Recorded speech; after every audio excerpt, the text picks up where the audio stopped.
সকলকে নমস্কাৰ জনাইছো। আজিৰ কাৰ্যসূচী অনাৰম্ভৰ কৰি ৰখাৰ মূল উদ্দেশ্যখিনিও আমাৰ ডক্টৰ ৰয় খুব সুন্দৰভাৱে ব্যাখ্যা কৰিছিল।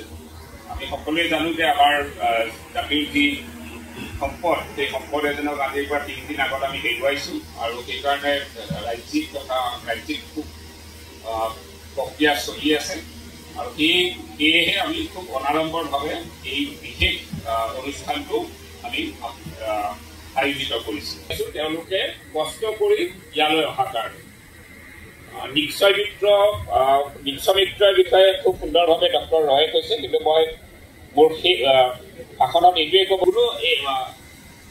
এগৰাকীও টিবি ৰোগী নোহোৱা কৰাৰ আক্ৰান্ত যিমানখিনি আমি ৰোগী আমি ডিটেক্ট কৰিছোঁ, তেওঁলোকক আমি সকলো প্ৰকাৰে মেডিচিনেই হওক আৰু খাদ্য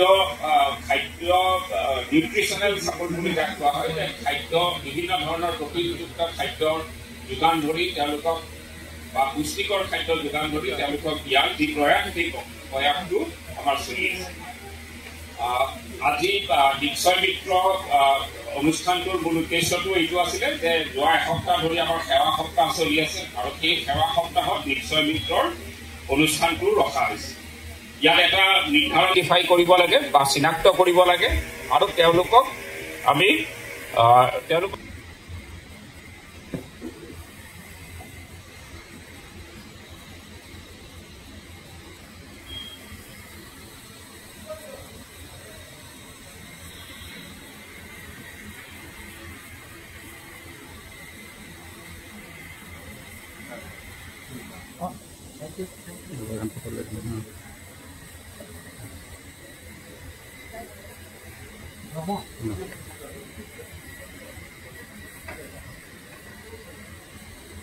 আইকিয়া হওক তাকেই কামনা কৰিছোঁ। গতিকে ৰাইজৰ সহযোগিতাটো খুবেই একান্ত বাঞ্ছনীয়। যিখিনি কৰিব লাগে আপোনালোকৰ সেইখিনি আপোনালোকে কৰি লওক। ধন্যবাদ।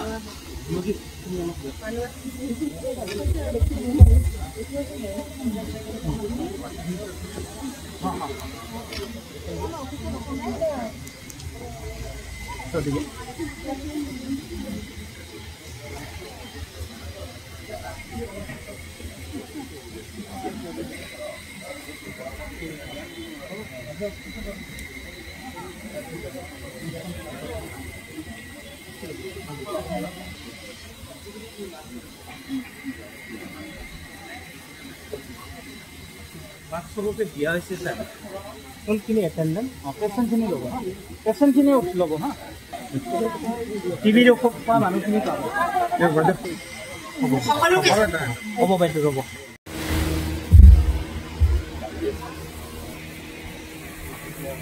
আমি এতিয়া আমাৰ শেষৰ কাৰ্যসূচীলৈ আগবাঢ়িছোঁ।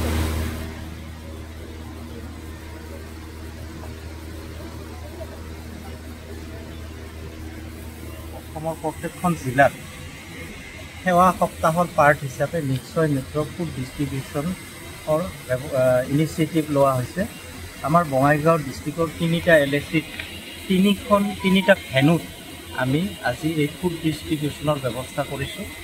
আমাৰ বঙাইগাঁও ডিষ্ট্ৰিক্টত বৰ্তমান টোটেল 548টা পেচেণ্ট আছে। আজিৰ দিনটোত আমি পাৰ LAC 100কে টোটেল 300 পেচেণ্টক ফুড বাস্কেট দিয়াৰ ব্যৱস্থা কৰা হৈছে আৰু এই 300 পেচেণ্টক দিবৰ কাৰণে 300 আমাৰ নিশ্চয় মিত্ৰ ওলাই আহিছে। তো এতিয়া আমি ভেনুত 40-50জনকে আমি টিবি পেচেণ্ট লৈ আহিছোঁ। তেওঁলোকৰ লগত এটেণ্ডেণ্ট এজনকে আহিব দিয়া হৈছে আৰু তেওঁলোকক আমাৰ আজিৰ এই সভাৰ জৰিয়তে একেলগে আমি ফুড বাস্কেট প্ৰভাইড কৰিলোঁ। আমাৰ বঙাইগাঁও ডিষ্ট্ৰিক্টৰ এতিয়া বীৰজৰা পাব্লিক লাইব্ৰেৰীত আমি এইটো অনুষ্ঠান কৰিলোঁ। তাৰপিছত অভয়াপুৰীত টাউন হলত কৰা হৈছে, তাতো 40-45 পেচেণ্টক মাতি ফুড বাস্কেট দিয়া হৈ গ'ল, এতিয়ালৈকে সম্পন্ন হৈ গৈছে। আৰু টাপাত্ৰাই ব্লকত ছিজন গ্ৰাম LACৰ কাৰণে এই ব্যৱস্থাটো কৰা হৈছে। টোটেল আজি 300 পেচেণ্ট আমাৰ এতিয়া ডিষ্ট্ৰিবিউশ্যন ডোৰ টু ডোৰ কিছুমান চলি আছে।